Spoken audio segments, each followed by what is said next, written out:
Hey Internet, good morning. This is not going to be another sketchbook review, but I'm going to be reviewing my art supplies.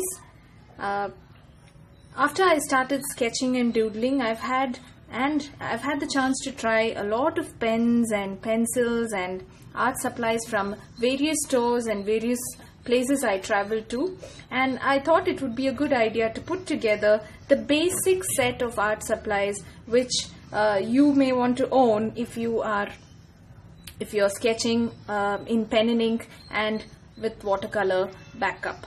So in process of this review, I will also be talking about the pouch in which I carry my art supplies. This pouch is a leather pouch, and I had a similar one made out of jeans cloth in college, and I got it done in leather so that it gives a slightly more professional look to the whole thing, and it does not come across as very college-like when I'm talking to my clients or when I'm attending meetings. I carry this everywhere with me. It's quite compact and it carries a lot of art supplies, in fact, and it's helped me immensely in my journey of sketching. So let's move on to see what's inside. This is this is a leather gear. It is in the form of a scroll, and this is how the whole it compactly rolls in to accommodate my art supplies. It opens up with two Velcro straps with these which loop into these metal hooks here, and that is how it unfolds. So this is my whole set of art supplies which I carry everywhere. The pouch is made of genuine leather, and you can see it's aged very well with time. That's a nice thing about leather, and it's given me the value for money.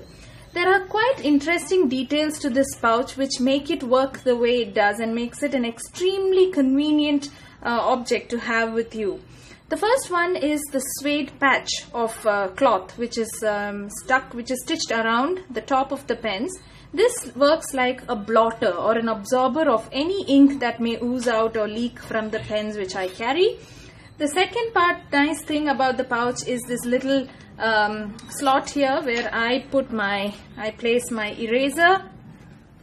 I use erasers from Faber-Castell. These are good ones because they don't smudge the watercolor paper I use, and that's important to me. There's also a nice key holder. I mean, this is more from a convenience point. If I'm at site, I tend to lock my keys here. I tend to lose them usually, and this keeps it secure.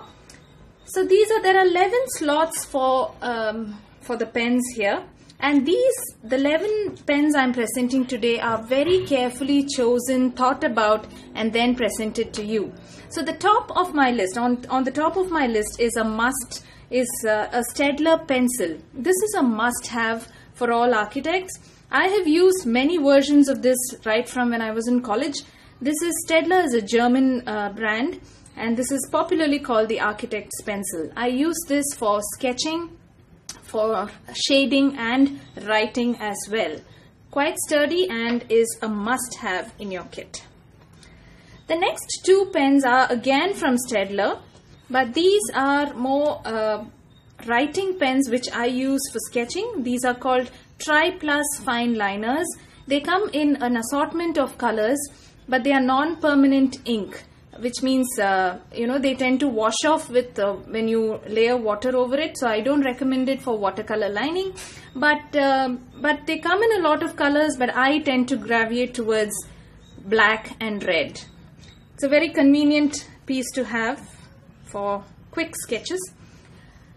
A very important sketching tool in your pen and ink sketch set should be a fountain pen. A fountain pen adds a lot of class to your sketching in terms of thickness, in volumes, and it also gives a brush effect to the whole sketch rather than a line effect. It depends on the way you use it. I use this particular fountain pen from Lamy. Lamy is again a German brand, and I have found that the nib has a variation in terms of thickness depends on the pressure you apply to your pen when you're sketching. This comes with a self-refilling piston, so that makes it easy and quite convenient to refill. And this has This was recommended for slightly mature sketching and not for trials and attempts, because it is expensive and it is an investment by itself. There you go. Lamy is usually paired with Lamy ink. I thought I will talk about the bottle and the design of the Lamy bottle. This is about a year old, and the nice thing about the Lamy ink is that it comes with a bottom scroll of blotter pen here. So it's very convenient, because that's what you need when you're actually filling or refilling the paper, and it just blots this whole this whole thing blots any ink which is left over. Now moving on, the next 5 pens are called I would call them watercolor liners, because I use them extensively for lining watercolor work. The typical brands I use are Micra. Micra is a good brand, but I've used the 0.4 very widely. Then I use Staedtler liners, pigment liners, and the latest brand I use now, it's a new brand called Copic multiliners. Copic is a brand which is already there, but I have recently started using it, and I find it extremely good for pigment lining, and it's also waterproof. So this makes my collection of pigment liners. The next thing is of a water brush. Now I usually work with watercolors, and I used to carry cans and big mugs of water and water cans everywhere I went. But this has transformed that. These days I just carry this. It comes with a small tube for water, and the water flows through it, and it comes into the brush here. These are nylon brushes, and quite convenient when you're traveling and you don't have too much to carry. This can be a compact watercolor set. The last thing is again a Copic marker. This comes in 2 forms of 2 edges. One is called a brush tip. One is got a brush tip, and the other is got a wedged tip. This helps in mass coloring and mass rendering. So that completes the 11 set of basic pens we should have when we do watercolor, pen and ink renderings.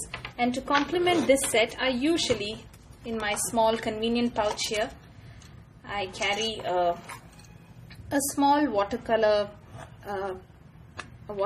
set. This is the smallest one I found in the market. This is from a brand called Camel, and it's a student grade watercolor cake.